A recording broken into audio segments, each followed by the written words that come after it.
Hot Common Sense, as always, going to be spoken by my guest joining me in the studio, former Conservative Government Advisor, as I say, very glamorous looking, Claire Pearsall. Good morning to you. Morning. Always good to see you. Before we get on to that Albanian criminal story, and there's another criminal story that's very much in the news. This morning, in the last hour, we've seen that Christian Bruckner, the prime suspect in the disappearance of Madeleine McCann all those years ago, back in 2007. Today, this morning, was found not guilty at a German court on completely separate sex crime charges, which means he could be released from prison as early as next year. He was named back in 2020 by the German police, but no charges have yet been brought. We don't know if they ever will be brought. He has, though, been accused of 3 rapes and 2 child sex abuse cases between 2000 and 2017 in Portugal, close to the Algarve resort of Praia de Luz, where Madeleine McCann went missing. The question here now is that after the court found him not guilty on all charges, we don't know what the German prosecutors are going to do. Now, there was an expectation that if he were found guilty of these charges, it was far more likely that charges in the Madeleine McCann case would be brought. As it is, you know, he has been in prison for other sex crimes. This is a nasty piece of work. But there has been so much sort of circumstantial evidence suggesting that Christian Bruckner had been involved. The police seem to be very clear. They also seem very clear that Madeleine McCann is dead. But what do you make of this case? Well, I think we need to understand what the Germans are going to do with this, the German authorities, but also it does bring into question what evidence they had regarding the Madeleine McCann disappearance case. As you say, it's all largely been circumstantial, and he isn't a very nice individual. He has been convicted of some pretty heinous sex crimes. However, that doesn't make him guilty of all of them, and as we've seen, he's been found not guilty of these particular charges we found out today. But it does make you wonder why he was the one. What made them so sure that this was the individual in charge? And the thing what's so amazing and what's come out again and again and again in this case is just how utterly inept, Inspector Clouseau levels of inept. In fact, he's probably better than the Portuguese police. Abject failure that they could have resolved this case so much, you know, regardless of who they ended up being the perpetrator. But it is so shocking. And again, you know, like we've all got our views in Kate and Jerry McCann, have we not? And their childcare arrangements leave a lot to be desired, in my view. And I've written about that at the time. I remember that weekend. I was actually, when she went missing, I was actually away on holiday, you know, paying for a babysitter, as we always did. I thought it was an extraordinary decision of theirs, but that no parent deserves that punishment. But extraordinary story. We'll keep you updated with any developments and any announcements from the German authorities. But again, just I'd rather have the German authorities in charge of this one than the Portuguese. There is who spent the whole time just basically trying to blame everyone else for their total failures. Anyway, let's go back to this extraordinary headline story, front page of the Telegraph today. This Albanian criminal. Let's just go through some more of the details because it is just astonishing. Ardit Binaj, he's 32 years old. So he sneaks into Britain, basically initially in the back of a lorry. Okay, he then commits a whole load of crimes. He gets charged with those crimes, a whole variety of them. He then gets sentenced for burglary, various burglaries. He gets a 2.5-year jail sentence again. Not long enough, but 6 months in, he is freed as part of a prisoner transfer agreement with Albania. Now, we might be forgiven for thinking that meant he went to prison in Albania. Apparently not. No, he was freed. Within months, instead of staying in Albania, he re-enters Britain in breach of the deportation order because he wants to be with his Lithuanian girlfriend, who had leave to remain in the UK under the EU resettlement scheme. So he's now in the UK. They got married, had a baby. He waited until after the baby was born before he lodged his successful claim to the Home Office, basically that the opportunity to deport him by the Home Office would breach his Article 8 European Convention on Human Rights, right to a family life.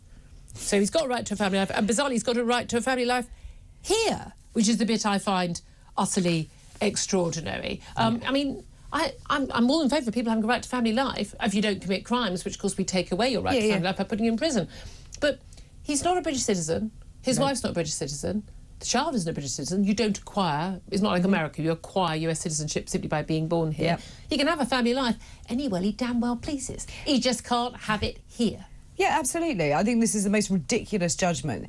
Not only has he been deported for being a criminal and serving a prison sentence, he has then also re-entered the country illegally against said deportation order. But who looked at the documents when he was getting married? As we all know, those of us that have been married, you have to produce paperwork, you have to say that you are who you say you are, that you've got the right to be here. So what happened in that process? Because surely he wouldn't be able to produce any evidence that he was allowed to remain in the United Kingdom. So I think that, yes, he has a right to a family life, but they could do that quite easily in Albania or Lithuania or any other EU country they so choose. It doesn't have to be the United Kingdom. It's the most ridiculous judgment from the ECHR, and I think the Home Office needed to have protested harder against it. Yeah, but again, it's a fact that this could be used in this way, and this is something that, you know, fair Robert Jenrick, one of the Tory leadership candidates, we'll get to that in a moment, has spoken about, and other candidates too, that fundamentally this hasn't even gone to the European Court, you know, this is the European Convention, but this, you know, this has just been distorted out of all the intentions of this convention in terms of people's rights to privacy, family life, and the like. And we've seen this. I mean, we've seen this from Theresa May's day onwards. This has been used, and this is where the right, so the human rights and bleeding heart liberal lawyers and judiciary. You can't be a judge now. You don't get through unless you sign up to all the trans madness, the whole, you know, Black Lives Matter, you know, critical race theory. You will not be appointed to any of these roles unless you play along with that stuff, right? Which is why we're getting these mad decisions. These people no longer represent the average British person in this country, which is what they're kind of supposed to. They need to understand the law. It is now about the interpretation of the law, and the interpretation of the law is frankly wrong. Yeah, I agree. And whilst I'm not in favour of leaving the ECHR, I think there is room to change it, there is room to reform it, and in this case, this Article 8, really, we do need to look at it. That's, you know, the right to your human rights and your family life. I think we need to look really hard as to what constitutes your right. Yeah. What is it contained within Article 8 that we should be looking at? Yeah, I mean, you worked at the Home Office. Was this being discussed when you were there? Yeah, absolutely. We did have cases that we would have to look at on a ministerial level, because the decision would have gone one way and then the ministers need to get involved, and you have to look at them quite carefully in detail. Because I just think this is really simple. If I go to another country and I commit a crime, and I'm going to include shoplifting in that, OK? I just think if you go to another country and you're a guest in their country and you commit a crime, ta-da, bye-bye. I don't care if you've got leave to remain, residency. No, there are different rules. Different rules apply. You just simply don't have the right to stay in the country you're not born in. We're stuck with all of our paedophiles, murderers, rapists, shoplifters, you know, we're stuck with those people. They're ours. They're our problem. Yeah. But Albania's criminals aren't our problem. Lithuania's, wives of those people aren't our problem. I don't see why any of these, but I don't even understand, like, literally, you're convicted. I think, personally, we should have a deal with all these countries where your person's convicted, they serve out their time in full in an Albanian jail. We don't have to pay for it. Yeah. But basically, or at least get the Albanians to cover the cost. I mean, maybe that would be impossible. I don't know. But literally, I want you out of the country, you're never coming back in. And when you're found again, you're out. I just find it extraordinary. And again, he was convicted, I think, of, of 3 different crimes. I'm sure they were the only 3 he committed, everybody. I'm sure there were no others. But it's just astounding. I can't even understand how any country can get themselves into this mess.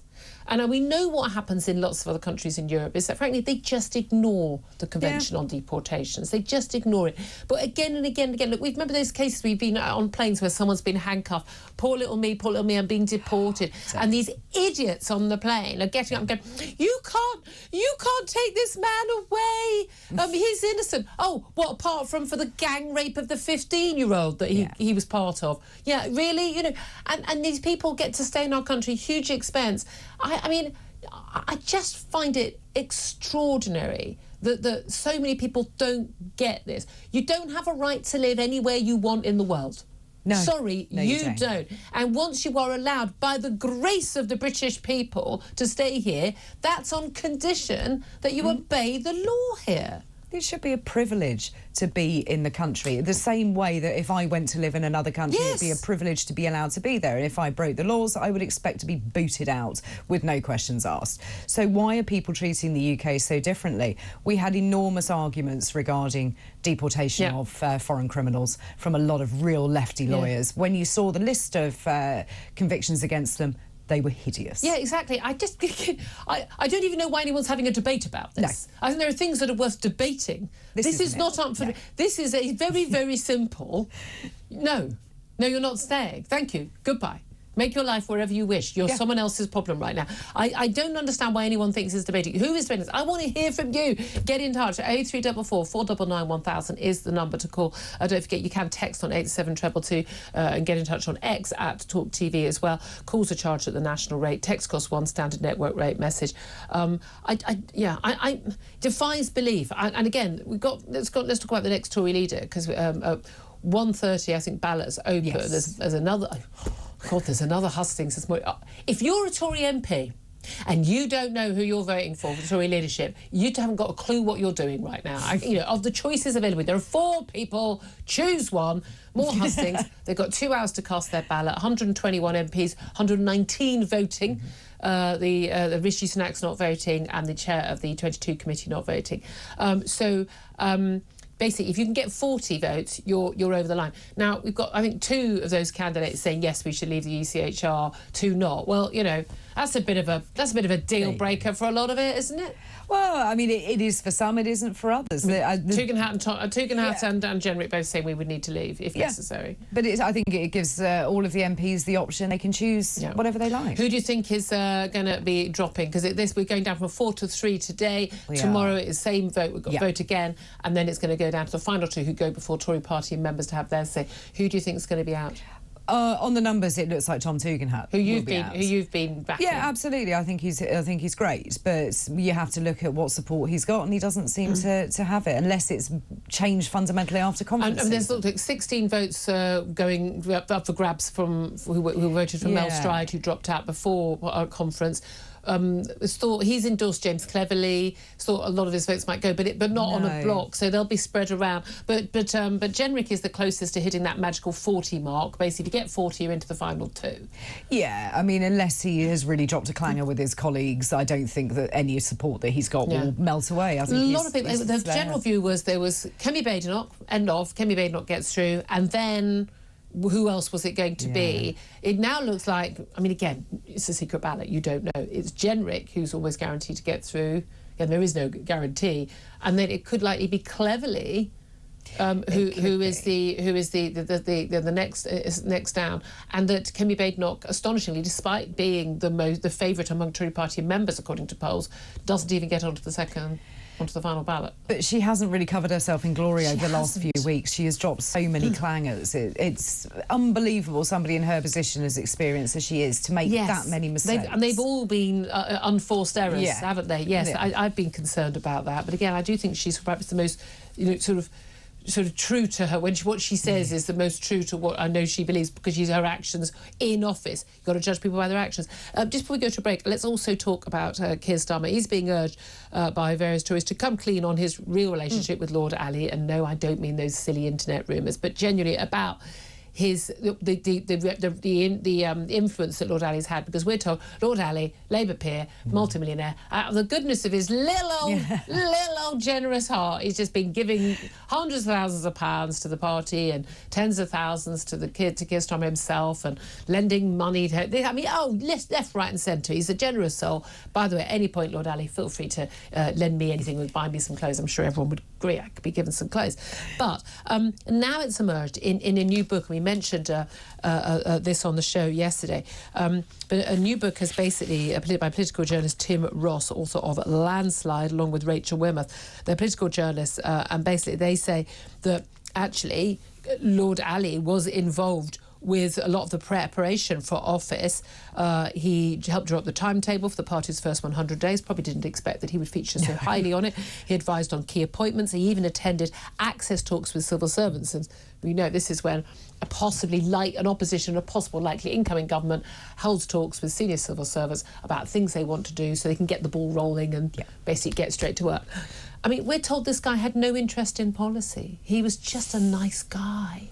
This changes everything. He was just doing it in his spare time, didn't have anything else to do. He thought he'd come and have a chat. So, I mean, I think we do need to understand why this person has been given such access to senior civil servants, to special advisors, was given a pass to Downing Street, which was quickly taken away from him and hopefully nobody noticed. Why? Is it just because he was giving money, or is he very good at something? And if he's very good at something, why don't we know about it? And also, if he did have this key role, why does he have no official role? I mean, he is a Labour peer, but again, appointed a long time ago. But again, would he have been appointed a Labour peer if he didn't give money to Tony Blair's government? Yeah, I mean, he's been a donor for a long time. Exactly. Well, anyway, I mean, interestingly, the House of Lords appointments, so they're going to, under new rules, have to justify why people are being appointed after some, just some random 20-year-olds got given peerages by Boris Johnson. I mean, people I was at university with have got peerages, and with all due respect, really? I know. I mean, really? I know. What's been your contribution? Well, exactly. I'd like to say that I have no honours, no elevations to the Lords.